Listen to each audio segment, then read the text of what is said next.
সে এক লোক চোর ছিল, এমন চোর, কাফন চোর। কাফন চুরি করতো, শুধু মানুষ মরে গেলেই ওই কবর থেকে কাফন চুরি করে বিক্রি করে দিত। চিন্তা করছে আমার নামই তো কাফন চোর।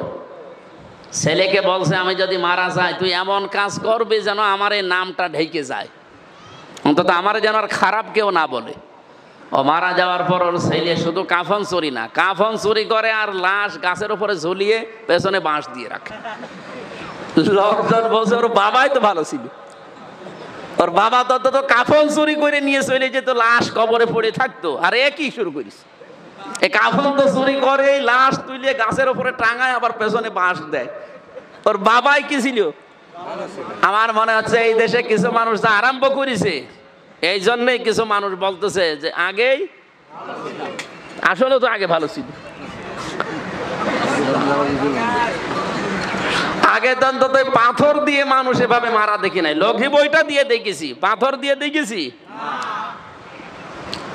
মানুষ খায় তাই বলে পাথরও খেয়ে ফেলে।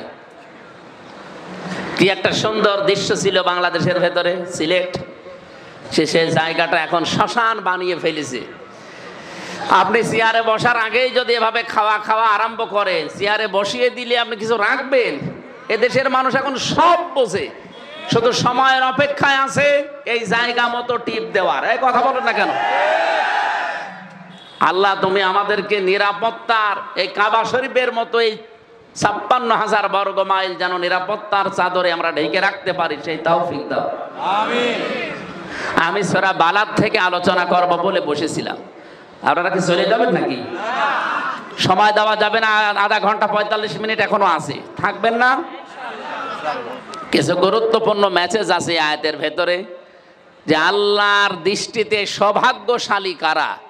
আমরা তো অনেকেই অনেককে সৌভাগ্যশালী মনে করি না। সৌভাগ্যশালী হওয়ার জন্যে আল্লাহর কাছে যদি কেউ সত্যি বিজয়ী হতে চায়, কি কি কর্মসূচি হাতে নেওয়া লাগে, আর এই দেশে ৭৩টা দল এখন কাজ করছে, কারা এইগুলো হাতে নিয়েছে কোরআন থেকে আমরা শুনতে চাই।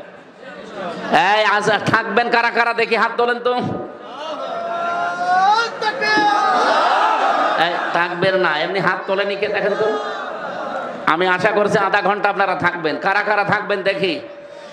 লিল্লাহে তাকবীর।